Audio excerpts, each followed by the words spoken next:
요한계시록 4장을 한 절씩 교독하도록 하겠습니다.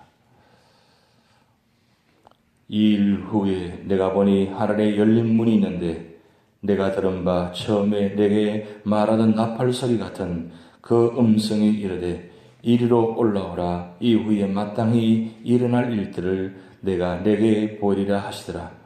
내가 곧 성령에 감동되었더니 보라, 하늘에 보좌를 베풀었고 그 보좌 위에 앉으신 이가 있는데 앉으신 이의 모양이 벽옥과 홍보석 같고 또 무지개가 있어 보좌에 둘렀는데 그 모양이 녹보석 같더라.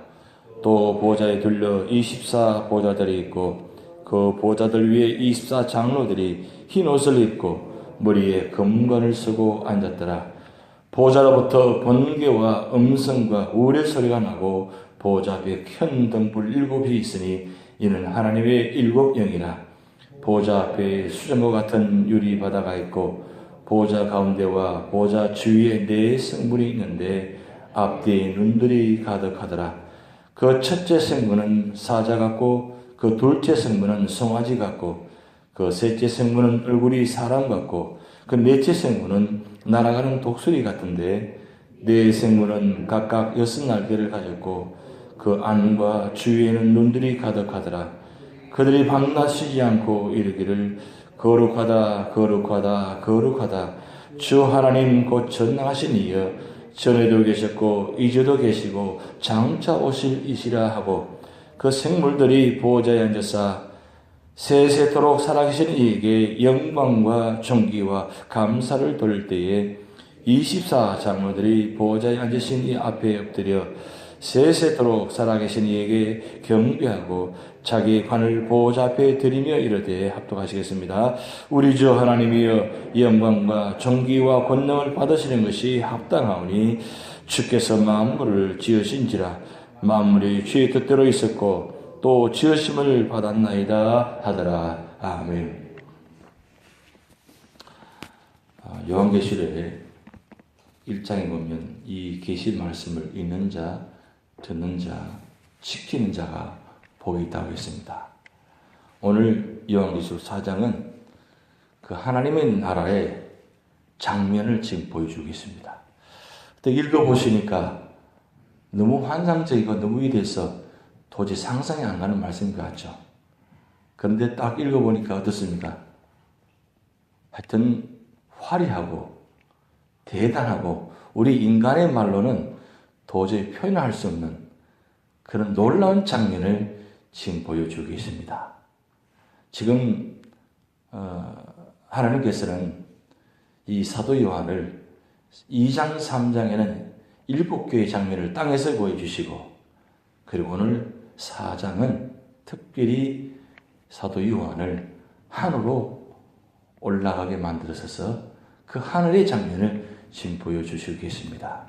오늘 3가지 장면인데 첫째는 하나님의 장면, 두 번째 장면은 24 장로의 장면, 그리고 세 번째 장면은 4 생물의 장면입니다. 그 3가지가 한꺼번에 같이 이루어지는 그 한 장소의 장면입니다. 제일 중요한 건 하나님께서 계시는 장면인데 하나님께서 계시는 장면에 하나님의 모습이 어떻다고 정확하게 표현하지 않고 가상적으로 보여주는데 여기 오늘 말씀 보면 하나님 장면이 보석 같고 홍보석 같고 무지개 같고 녹보석 같다 그랬어요. 이 보석, 홍보석, 녹보석, 무지개는 아마도 이 세상에서 가장 아름다운 것이 아니겠나. 그래서 천국의 이 장면을 하나님 표현을 하나님 얼굴 모습을 정확히 기록하지 않고 비유해서 보석 같다, 홍보석 같다, 녹보석 같다. 이것은 순결하고 성결하고 영광과 위엄이 있는 장면입니다. 하나님 얼굴을 직접 본 자는 아무도 없다고 했습니다. 그런데 유독히 구약성경 보면 모세가 하나님을 대면하면서 그가 있었다는 것을 보여준 외에는 하나님을 직접 보았다는 것을 정확히 기록하지 않았습니다. 성경에는. 우리가 사실은 날마다 소원이 그거잖아요. 하나님 만났으면 좋겠다. 하나님 봤으면 좋겠다. 그게 우리 꿈에도 소원입니다. 뭐 표정을 보시면 저만 그런 것 같은데 아닌가요? 하나님 만나고 싶고 보고 싶으잖아요. 근데 하나님 보여주시지 않습니다. 왜냐하면 너무 거룩하시고 위대하시니까 우리가 감히 이 모습 가지고는 볼 수가 없다는 거예요. 그리고 성경에도 정확하게 하나님 얼굴 모습을 보여주시지 않습니다. 신비스럽게 감춰져 있습니다. 사실은 보지 않는 것이 어떤 면에서는 더 나을 줄 모릅니다. 왜냐하면 보는 순간 우리는 죽어버리기 때문입니다. 너무 거룩하시고 영광스럽기 때문에. 그래서 대신해서 세상에서 가장 표현할 수 있는 최고의 극치 표현을 지금 하고 있는데 그 모습이 그렇다는 거예요. 그런데 그 하나님이 보호자 중심에 앉아 계시면서 그 모습이 얼마나 화려하고 얼마나 거룩하고 얼마나 영광스럽고 얼마나 존귀한 모습인지 감히 다른 말로 표현할 수 없고 그래서 표현하는데 보석 같고 홍보석 같고 무지개가 둘러져 있고 그리고 녹보석 같아. 한마디로 상상하면 정말 아름답고 위대하고 영광스럽다는 뜻이에요. 그 모습이 바로 하나님 안에 계시는 모습입니다. 그런데 그 하나님 주변에 24장로가 앉아있다고 합니다. 여러분 구약 성경은 12지파의 상징의 말씀이고 신약 성경은 12사도의 상징의 말씀입니다. 그래서 12 합해서 24인데 이 하늘에 있는 장면 속에서 하나님 우편의 보좌 우편 중재 중심에서 24장로가 앉아있는데 이게 바로 12지파와 12사도를 상징하는 뜻이 있습니다. 24장로가 떠있다는 것은 성경 전체가 다 함께 있다는 뜻입니다. 그리고 이 전체를 표현하는 것입니다. 하나님 보좌 중심에 앉아 계시면서 주변에 24종알 이쪽 왼쪽 오른쪽 앉아있는 12지파 12사도가 앉아있는데 그 모습이 보면 영광스러운 면류관을 쓰고 흰 옷을 입고 앉았다고 그랬어요. 24장로의 모습도 참 굉장한 아름다운 모습입니다. 그 흰 옷은 색깔이 이 세상의 어떤 색깔도 이 흰 옷을 나타낼 수 없다고 합니다. 아무리 우리 지금 성경 벽에 지금 흰 색깔인데 저 흰색과는 비교할 수 없다는 거죠. 얼마나 밝고 깨끗하고 환한지 그 흰 색깔이 도저히 상상할 수 없는 정도의 아름다운 색깔이라는 거예요. 그 옷을 입고 그리고 머리에는 면류관을 쓰고 있다고 그랬어요. 참 아름다운 모습이죠. 굉장히 모습이에요. 근데 여러분 놀라운 사실은 우리에게 그런 생명의 면류관을 주셨다고 했습니다. 믿으십니까? 내가 구원받고 하나님 일을 감당하면 그에게 생명의 면류관을 주시다. 면류관을 우리에게 이미 주시다는 뜻이에요. 우리가 하나님 부르심 받고 천국 가면 네 면류관을 쓰신다는 거예요. 좀 그런 상상하고 사시기 바랍니다. 아, 나는 면류관을 쓴 사람이다. 얼마나 아름다운 장면이에요. 그리고 그 주변에 네 생물이 나타나 있는데 그 네 생물의 모습이 네 가지 모습. 오늘 본 말씀 나타나 있죠. 첫째는 사자 같고 송아지 같고 사람 같고 독수리 같다 그랬어요. 그런데 거기다가 6날개가 함께 있다 그랬어요. 좀 어떻게 보면 좀 이상한 모습인 것 같아요. 근데 왜 그러면 이 보좌 주변에 24장로 주변에 하나님 중심 주변에 이 생물들을 이렇게 세워놓느냐. 한마디로 말하면 하나님을 보호자하는 지키는 그런 역할을 한다는 거예요. 근데 왜 하필이면 사자 같고 송아지 같고 사람 같고 독수리 같느냐. 그 의미가 있습니다. 일반적으로 이 신학자들은 이 해석하기를 사복음서를 비유한 것이다. 사복음서를 비유한 것인데 마태복음은 여러분 알고 계신가 모르겠습니다. 제가 한 말씀 드린 것 같은데 마태복음은 사자복음이다 그래요. 나중에 이제 요한계시록 할 때 좀 더 정확하게 말씀드리겠지만 그 짧은 시간에 다 말씀드릴 수가 없으니까 일반 개론적인 말씀드립니다. 마태복음 사자복음이라 그러고 마가복음은 사람 복음이라 그러고, 그 다음에 누가복음은 소복음이라 그래요. 그리고 요한복음 독수리 복음이라 그래요. 왜 그러면 그렇게 말씀하느냐면, 이 마태복음 사자복음이라는 것은 이 사자가 동물 중에 왕이라 그러잖아요. 그 왕인데, 이 마태복음의 중요한 강조점은 왕으로 오신 예수님. 왕으로 오신 예수님이기에, 유대인의 왕이시기에, 그래서 사자복음과 같다. 그리고 마가복음은 사람복음인데, 예수님께서 이 땅에 오셔서 하시는 모든 모습들이 인간적인 모습, 종의 모습, 그런 모습이다 해서 사람복음이라고 그래요. 그리고 누가복음은 이 소복음이라는데, 희생하고 헌신하는 모습. 그래서 이 누가복음은 소복음이라고 그러고, 마지막 요한복음은 독수리 복음입니다.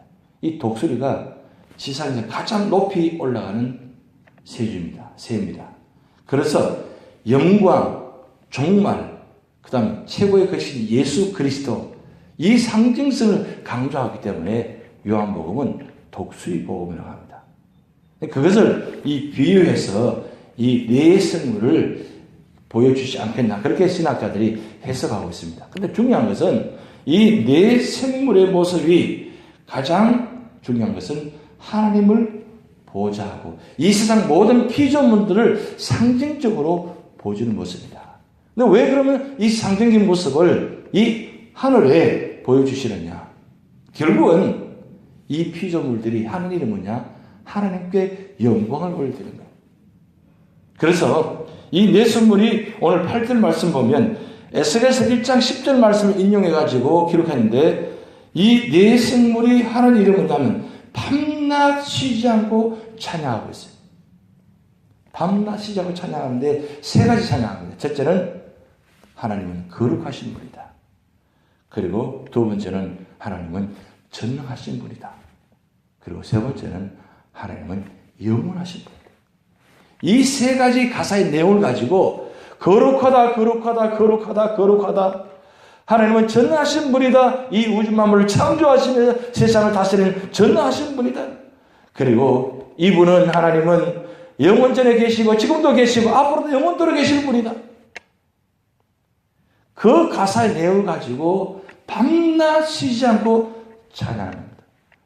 그래서 천국은 찬양이 끊이지 않는 곳입니다. 하나님께서 이 교회를 세우신 이유가 바로 그겁니다. 이 교회는 하나님께서 임재하신 곳입니다. 하나님 임재하신 곳이기에 예배 드릴 때마다 찬송을 시작해서 찬송을 끝납니다.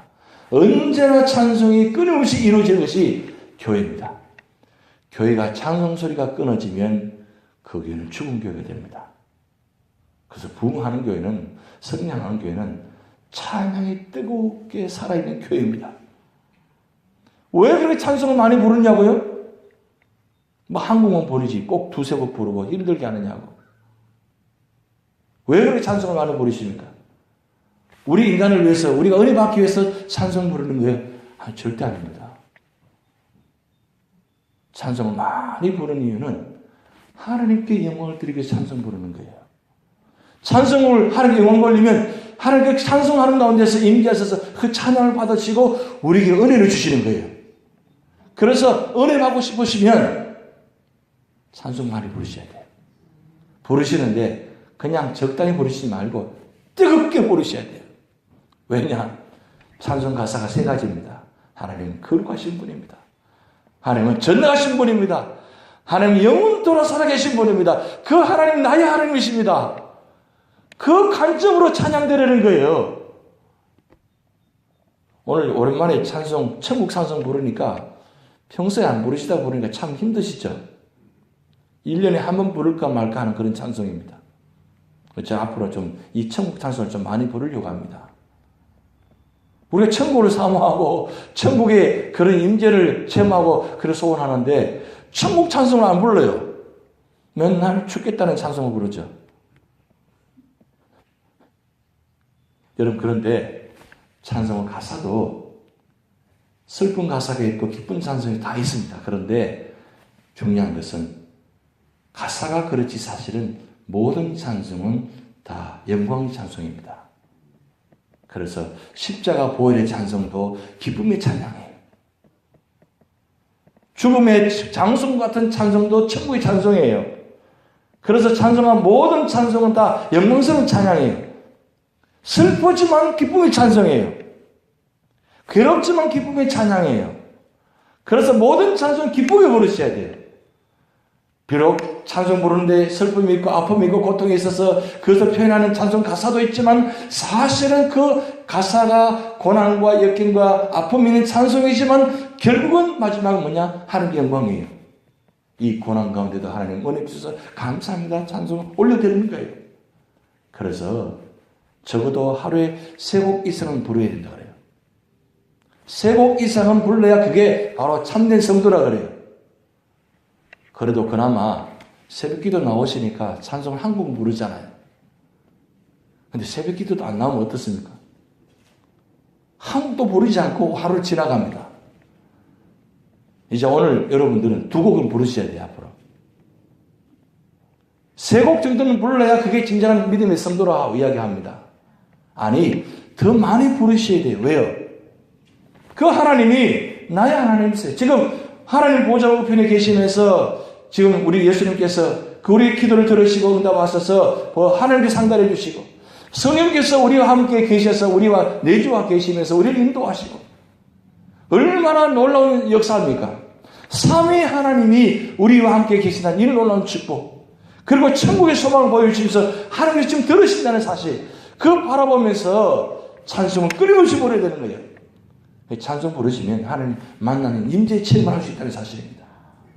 지금 내 생물이 밤낮 쉬지 않고 찬송 부르고 있다 그랬어요. 그런데 내 생물만 찬송하는 것이 아니라 24장로도 찬송을 부르고 있다 그랬어요. 그런데 오늘 말씀 보면은 24장로가 찬송 부를 때 먼저 자기 머리에 있는 면류관을 하나님께 드리면서 찬송 드립니다. 왜? 종기 영혼 다 하나님이 올려드립니다. 내 이 머리에 쓰고 있는 건면류관, 생명면류관, 이 면류관 내 것이 아니고 하나님 주신 것입니다. 하나님께 드립니다. 여러분 욥이 그 고난받는 가운데 고통 가운데서 뭐라고 고백했습니까? 주신 여호와시여 취하시던 여호와시오니 다 돌려드립니다. 그 슬픔과 아픔, 고통 가운데도 욥은 그렇게 고백합니다.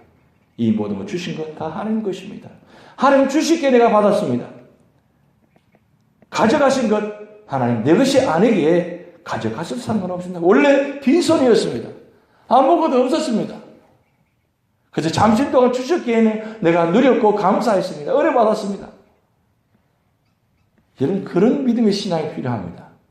근데 오늘 24장로가 우리 모든 대표해서 영광 돌리면서 마지막 11절 말씀 우리 같이 읽어보시겠습니다. 11절 시작. 우리 주 하나님이여 영광과 존귀와 권능을 받으시는 것이 합당하오니 주께서 만물을 지으신지라 만물이 주의 뜻대로 있었고 또 지었음을 받았나이다.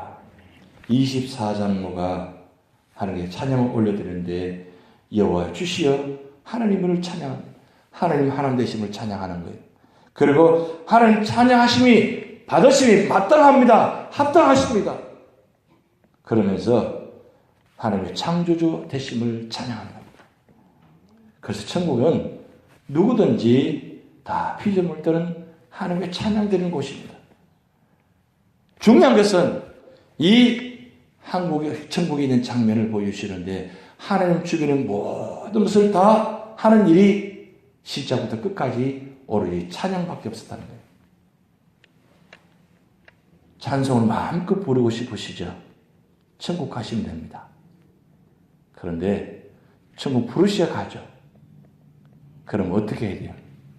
천국의 상징인 이 교회 안에서 찬송을 끊임없이 부르시기 바랍니다. 왜냐하면 하나님께서 제일 기뻐하시는 것이 찬송 부르는 것입니다. 하나님 제일 기뻐하시는 일이 내 고통스러운 내 아픔의 기도보다도 더 기뻐 받으시는 것이 찬송 받으시는 거예요. 그래서 찬송이 시작해서 찬송 끊임없이 여러분 시편 기자를 읽어보면 찬양으로 시작해서 찬양으로 끝납니다. 그게 바로 신앙의 성도의 모습입니다. 왜냐하면 하나님 기뻐 받으시고 그 기뻐 받은 성도는 반드시 끝까지 보호하신다는 거예요. 오늘 요한계시록 4장을 통해서 우리에게 보여주신 아주 중요한 표현입니다. 이미 하나님 보좌 피는 하나님 놀라운 장면을 우리에게 이미 선물로 주셨습니다. 그리고 우리는 천국 1차적으로 경험하고 있습니다. 왜냐하면 교회 안에 있고 하나님 말씀 안에 있기 때문입니다. 이 귀한 선물을 주셨는데 비록 삶의 자리가 아픔이 있고 고통이 있고 슬픔이 있고 역경이 있고 고통이 있다 할지라도 하나님 우리에게 이미 결론적으로 주어주신 놀라운 장면이 있습니다. 천국을 이미 주셨습니다. 그러기에 우리는 끊임없이 우리 입술로 찬송하며 부르실 때마다 하나님께서 오늘 하루도 여러분을 통해서 영광 받으시고 여러분 삶의 자리를 은혜로 인도할 줄 믿습니다. 주기도문 하시겠습니다.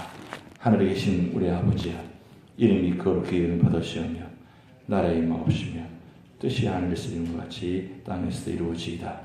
오늘날 우리에게 일용할 양식을 주옵시고 우리가 우리에게 죄진 자를 사하여 준 것 같이 우리 죄를 사하여 주옵시고 우리를 시험에 들게 하지 마옵시고 다만 악에서 구하옵소서. 대개 나라와 권세와 영광이 아버지께 영원히 있사옵나이다. 아멘.